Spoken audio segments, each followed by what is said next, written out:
from the Ticats Audio Network. This is Ticats Today with Louie Butko. Tiger Cats down by 5. They're on the Calgary 7. Dane Evans throws to the end zone. Touchdown! Tiger Cats! Tim White! And the Tiger Cats lead with 11 seconds to go. And the Tiger Cats win. The Tiger Cats win in Calgary for the first time since 2004. It's the first time they've won back-to-back games all season long, and their quest for the playoffs looks very good. I don't know where exactly it would rank, except for I know it's in the conversation at near the top. Ticats Today for a Monday, October 17th. That was Coach Orlando Steinauer as he spoke after the Ticats' huge win in Calgary, a historic win in Calgary, 35-32, the final.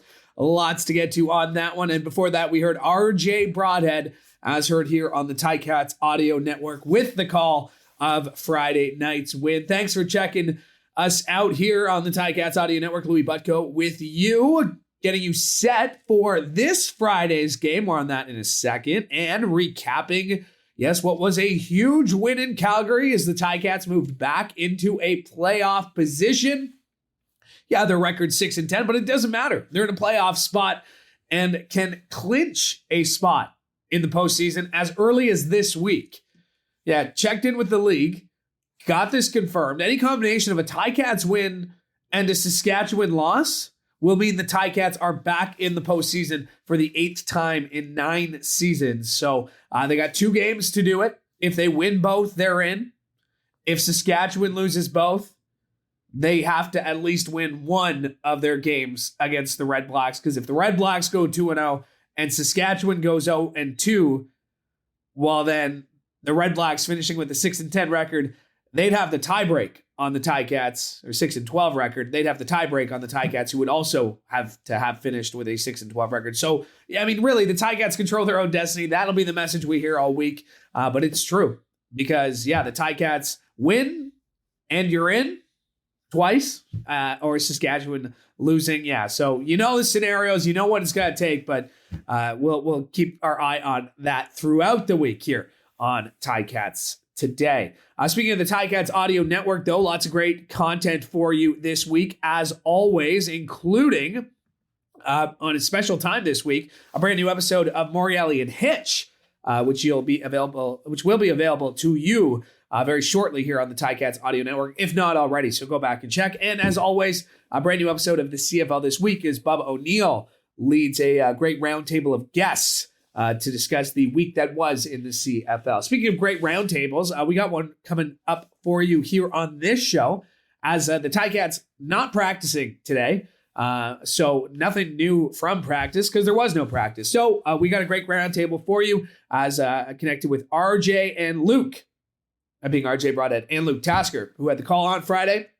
And lots to get to with them on that game. And again, looking ahead to this Friday night. And this Friday is the last home game of the regular season. And it's also fan appreciation night. Enter the stadium by 6:30. And you could win great prizing throughout the game, including game-worn Hammer jerseys and autographed McManus and Flutie jerseys. Ticats and Red Blacks this Friday night. The Made in the Hammer game returns.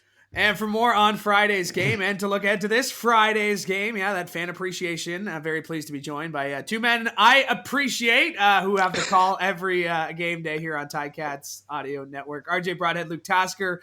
RJ, I mean, that one was fun. Coach said it. That one was winning's fun, but that one was a little more special, wasn't it? Yeah, it was. It was obviously tough to win in Calgary. Hadn't happened since 2004. Hadn't won a road game all season long. Hadn't won back-to-back games all season long. So there's a long list of things the Tiger Cats were able to check off and get off the bad list, the naughty list. But it was, again, just a great game. I think the defense deserves a lot of credit, especially in that first half. On 4 of the 6 Calgary possessions, they were unbelievable. Interception by Julian Hauser, interception by Richard Leonard. Then Calgary got a touchdown.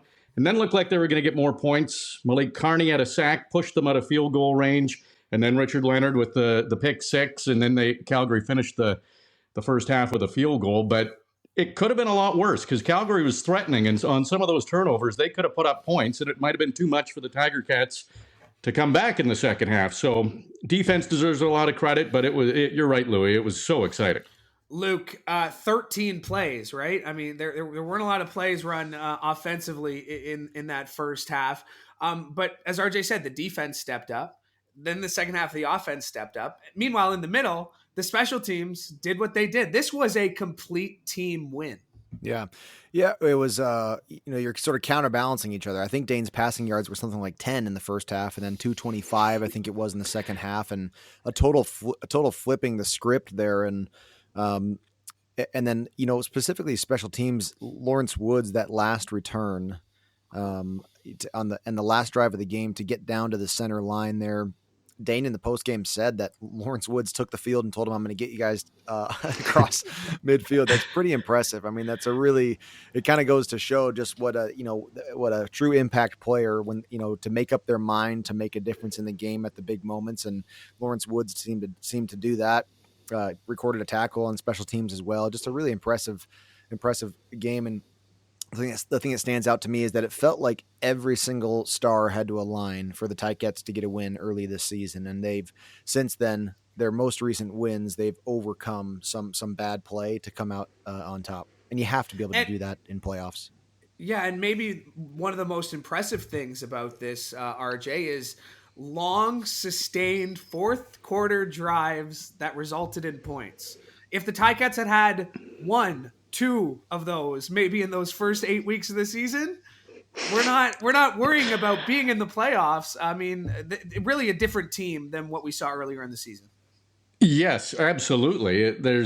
Look at the first third of the season. They were 1-5. After 2/3, they were 3-9 record. They shouldn't have been in it. They should have been out. They should have been, after 2/3 of the season, we shouldn't have been talking playoffs. But the East Division just kept them in the mix. They're 3-1 in these final 6 games. It was good in the fourth quarter. There were a couple of fourth quarter turnovers. Only turnovers for the Tiger Cats came in the fourth quarter. They gave up 9 points on those turnovers. However, they scored 10 points on the takeaways they got. I think the fourth quarter was important when they didn't get that first down on their own 22. I looked at Luke, and I think we had the same expression and feeling, and I think a lot of Tiger Cats fans did. And it made sense to go for it there. And you'd have to think, when you play the odds that Wes Hills would be able to get a yard and a half, and to march the ball down the field with about a minute to go, down by 5, needing a touchdown, that's a winning football team. And Luke can vouch for this. Going into the game, I wanted to say it on air, but I wanted to be careful how I said it, because I felt that Tiger Cats team, looking at the depth chart, that if they're going to make a run for the Grey Cup, this might be, depending on injuries, they could get a couple of guys back, but if they don't, this is a pretty good lineup. And if they're going to win, they have to win with this lineup. And if they go into Calgary and get this victory, that's great. But if they don't, I'm concerned, because how much better can the lineup get? So I didn't ever say it on air, but it was a good lineup, clearly. And they did get the victory. I mean, Luke, talk about good, talk about great. Tim White, I mean, to take the shot, for Dane to have the confidence to go to Tim White to set up the touchdown, put your receiver hat on for us. I mean, put us in the body and the feet of Tim White. How impressive was that? He just broke the 1,000-yard threshold a week before this. He's had a great season, and though there's been ups and downs on the team, he's been a fairly consistent bright point on this team, right? And he's done some really great stuff this year. That is the kind of play that, especially when you're at this point in a career like where Tim White is, where you're really coming to your own 1,000 yards, that's the kind of play that you want to make desperately, that you want to be ready to make. And to see that ball come to you through the air, your whole career seems like it's all right there for the taking, and it's all led to that point. And those big plays are what you remember, especially in a historic game, being that the Ticats have won at McMahon Stadium. That kind of catch is huge for a wide receiver, and special and memorable. And then once you've made one, it's easier to go right back into the end zone and make another one following that play to actually get the score. And happy for Tim and for Dane to put that throw where it needed to be. It's a very, very special thing for a wide receiver to make that catch. RJ, you can vouch for this. I mean, how bruised is your arm? Because I could hear Luke kind of giving you the old 1-2 punch on the side there after that catch was made. But I mean, you've seen Tim White really from day one here, from your point of view in the booth. What is it about him that makes him so special? Yeah, I did have to get the ice packs out, but I'm good now. I can lift the arm over the shoulder, so everything's good. But hey, Luke can punch me anytime if Tiger Cats are playing like that. Well, Tim White's interesting because obviously kind of an unknown coming into the team last year as a rookie, very athletic, almost made the U.S. Olympic team.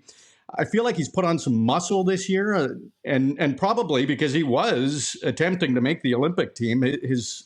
His body type last season, I think, was maybe not geared toward football. Just his athleticism was able to help him when he got the opportunity to excel in the Tiger Cats lineup. But just looking at him now, I feel like he's stronger and he is athletic, and I think he surprises a lot of defensive players with his strength, his speed, and I watched that play again. Like that was triple coverage. Two guys were right on him, and he's not the tallest receiver, but he was able to out-jump everybody and come up with that football and that determination. He's kind of a quiet leader in that sense. He at least speaking with the media, he's not an overly boisterous personality, but on the field, he's very reliable, and he's had a great season, and the Tiger Cats are going to need him down the stretch to be that good again. And Luke, I don't want to, hammer home the point on the receivers, but I think Dane finished the game with 9 different guys catching passes, maybe 10. And they were timely plays. The Keandre Smith 9-yard completion to keep the ball moving, to set up, a West Hills run for a first down. I mean, those are those little plays. We talk about those big plays in that drive, but there were a lot of little things done right. And that's going to make Coach Tommy and Coach O pretty happy in the video room this week, right? It does help, and it helps the sort of morale across the board when one guy, just does everything in the game. Like, everybody else almost has to shake the rust off going into the next week, and they had guys kind of helping in everywhere. I thought you still saw some of what we came to love in West Hills in the Saskatchewan game. You saw a little bit of that success in the run game. Of course, some blunders at the end of the game there that seemed to be almost, again, one of those things that, oh no, here's the Ticats hurting themselves again. And in fact, they overcame some of that. So I think if you can continue to have all those guys touch the ball and some of that production on the run game, that's kind of what the Ticats have not had. I mean, the balance and sort of the rhythm, the ability to go back and forth between with successful and different options in their offense. And again, it's one of those things that you kind of, maybe it's evidence for the Ticats getting some things right on time. Yeah, and RJ, I mean, last year that was Don Jackson who was having those big games near the end of the year, and guys were stepping up. I mean, this year it's West Hills, and I laughed, 2:00 scrolling Twitter in the morning after waiting for the press conferences to end on Saturday morning. But a lot of people who earlier in the night were highly, highly critical of play calling were somewhat eating their words after watching that, and I guess that's the thing. I mean, these guys who are calling the plays, Coach O, Tommy, they've forgotten more about football than you and I will ever know. Yeah. Oh, yeah. And they've taken into, percentages and scenarios. There's so much more involved. Like a play in the fourth quarter, they may do differently if it happened in the first quarter. But it's, of all the sports I've covered, Louie, football is easily the most critical, because if a play works, nobody says anything. Of course, I would have done that. Every fan thinks they would have done that. But when it doesn't work, there's probably 3 or 4 options you could have done instead of that one play sometimes. And when it doesn't work, everybody can find a different play that may have worked. Nobody really knows, but it's it just, fans are fans, and it's good that the Tiger Cats have knowledgeable fans. That's what makes it exciting, and they know, and when the coaches make a decision, they have to stand by it. But the Tiger Cats fans, with their knowledge, certainly are aware of when play calls don't work, and there have been quite a few this year that have worked and that haven't worked. So I think it's just been one of those seasons for the Tiger Cats, but who cares about the early stuff? This is all that matters now, and winning 3 or 4 is pretty impressive.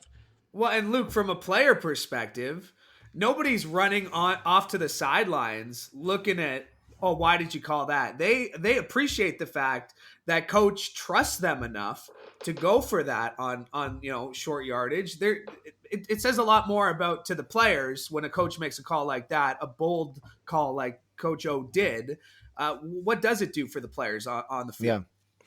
Yeah. I love the short yardage call, and I think the offense, no one on an offensive in that short yardage situation, no one is saying, we should have punted that. That we were not ready for that short yardage situation. Like, it's just not the nature of a football player or a team or anything. And I thought the call was well timed, and honestly, I mean, it looked like Wes Hills sort of tripped up in the backfield. It's unfortunate physical error. It's not a coaching decision error.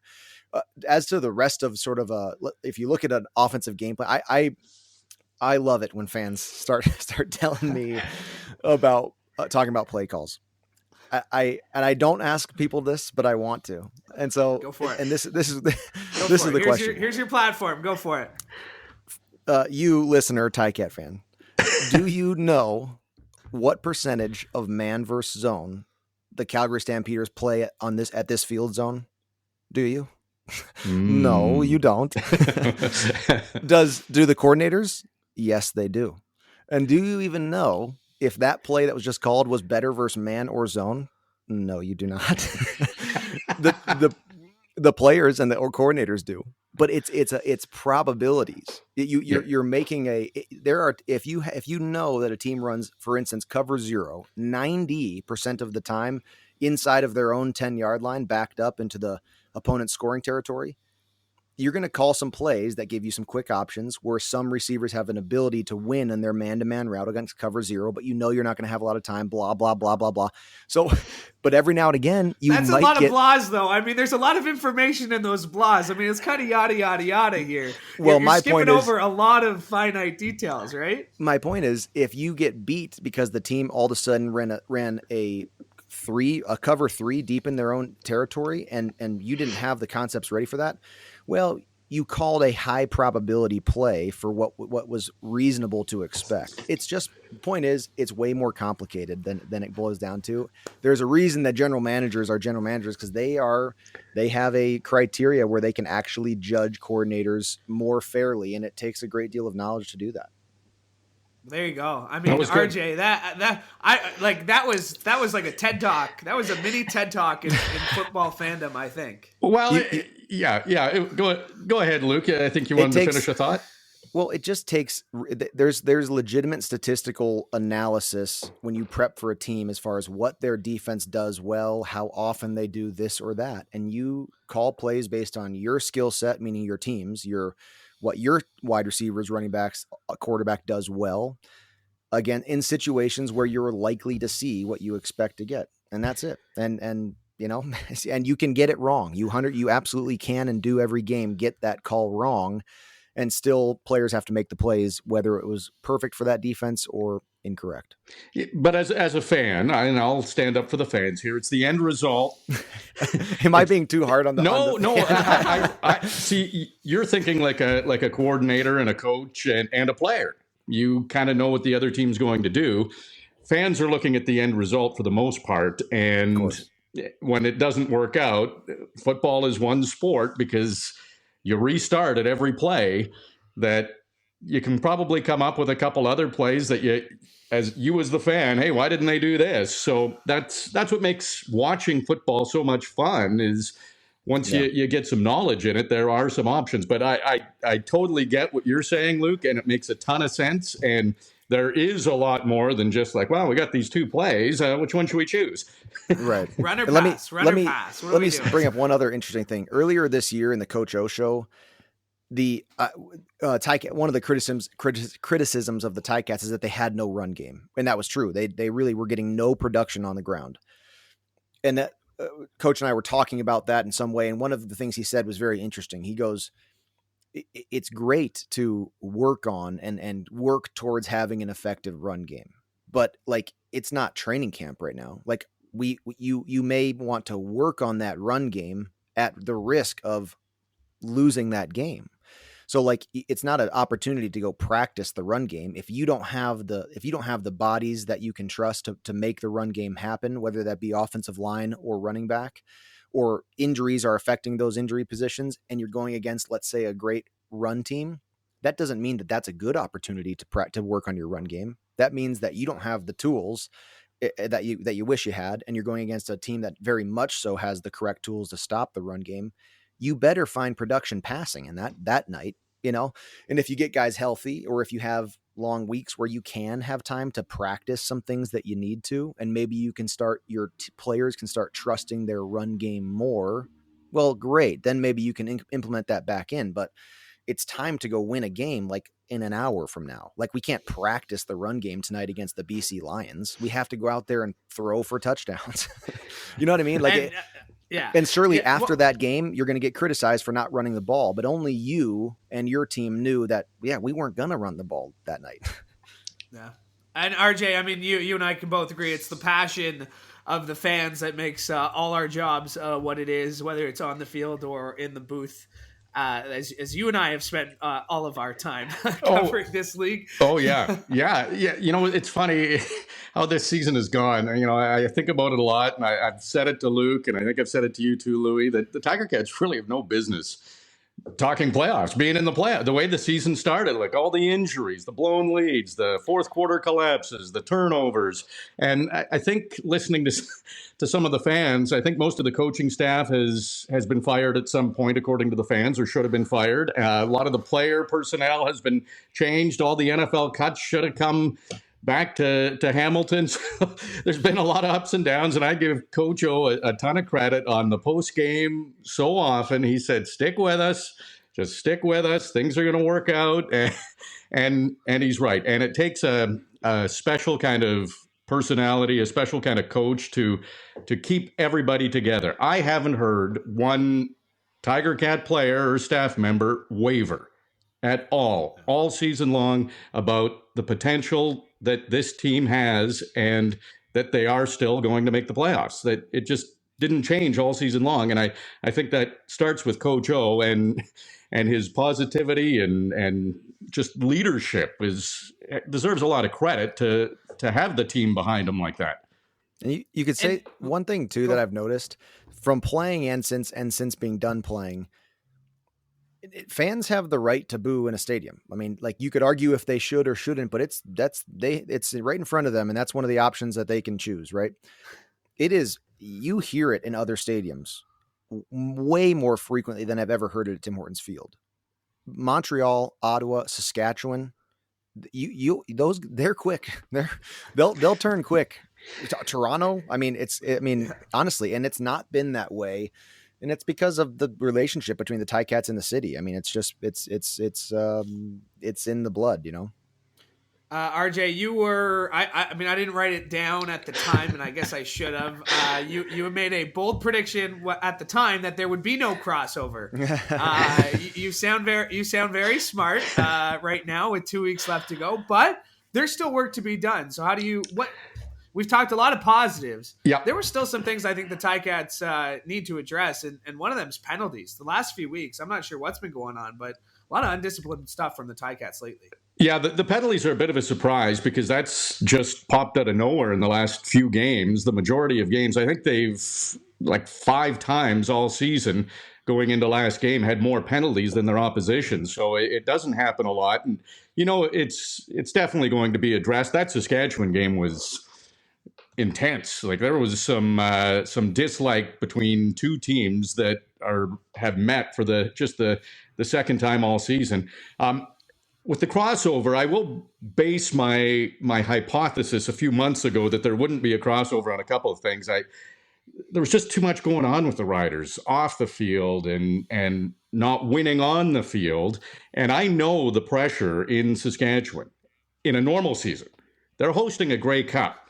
We saw it with the Tiger Cats last season. There was pressure. It was hard to get too close to the team because of the COVID measures, but you know they wanted to get to the Grey Cup, and there were some ups and downs last year.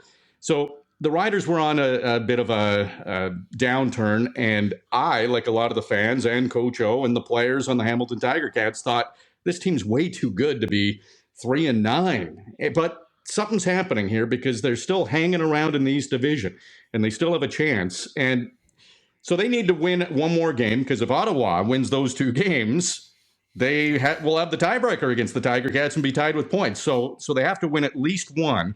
The other thing I think that's interesting going into this week's games, Tiger Cats play the first game on Friday. That's against Ottawa. But BC plays in Edmonton right after. BC, if they win that game against Edmonton, Calgary's next 2 games, one on Saturday and then the following week against Saskatchewan, really are meaningless because they can't catch BC for second place. So it means a lot for Saskatchewan. It wouldn't mean much for Calgary, although I'm sure Calgary's not happy with coming off a loss. They'll want to be playing better going into the playoffs. But I'm thinking the Tiger Cats mentality going in, they know they need to win one, win them both against Ottawa, and then you don't have to worry about anyone else, and you're in the playoffs. Luke, how do you balance the confidence of winning back-to-back games, the momentum of winning back-to-back games, looking at the other teams in the East and thinking we're better than them, but also not being arrogant, not being overly confident, and knowing there's still work to be done? And the last thing right there, there's still work to be done. Like it's actually you got to remember it's pretty feasible that you miss the playoffs here still, right? Like especially if Calgary's doesn't have a reason to play. Sask will certainly have every reason to play. You're trying to get the fans to turn on you here, Luke. and then of course, RJ, you've been saying the whole year, like nobody talks about Ottawa. Ottawa is not by any means playing horribly. Yeah, they've struggled to turn wins over, but of the four meaningful games left, meaning both of Sask's and both of Ottawa and Ticats, Ottawa needs every single one of them to go their way. Meaning Sask lose both, Ottawa sweep Hamilton, but. So it's a long road for Ottawa to make the playoffs, but they can still put up huge problems for the Ticats, which is, meaningful enough reason for them to play well. But the Ticats, it's almost like in their position, you're not going to be like riding this wave of overconfidence, like that doesn't come from a season like this. In 2019, you could argue that there are some games where it was just like, oh my, losing is not an option for this team. It's crazy, this Ticat team, even they're gutting out those last 2 wins there after with some mistakes mixed in, like we've talked about. And so I think you still have plenty of reason to go and polish off those little errors, those misses here and there, so that you're really sharp going into playoffs. And the fact that you control that all on your own is incredible. Well, gentlemen, I know it is, a busy week for you guys. You got the game on Friday. Before that, you got Ticats this week on Thursday. So to my shock and surprise, I'm very grateful that you guys joined me today for doing this. So thank you. No problem. Thanks, Louie. Anytime, Louie. And my thanks to RJ Broadhead and Luke Tasker for joining me today. And my thanks to you as well, as that'll do it for us today. We are back tomorrow from Tim Hortons Field. And speaking of Tim Hortons Field, this Friday is the last home game of the regular season, and it's also Fan Appreciation Night. Enter the stadium by 6:30 to win prizes from the Ticats' great partners like Baffin, Pizza, Pioneer, Tim Hortons, Buffalo Wild Wings, Moxie's, Dempsters, and more. Ticats and Red Blacks this Friday night. The Made in the Hammer game returns. And you go to ticats.ca for tickets. Thanks for joining us. We're back tomorrow. From all of us here at the Ticats Audio Network, I'm Louie Butko. Hope you have a great day. Ticats Today can be heard every weekday, and we would like to hear from you. Email us at gameday@ticats.ca. Have a question or an opinion? We want to hear it. That's gameday@ticats.ca. Subscribe to the Ticats Audio Network on Spotify or wherever you get your podcasts.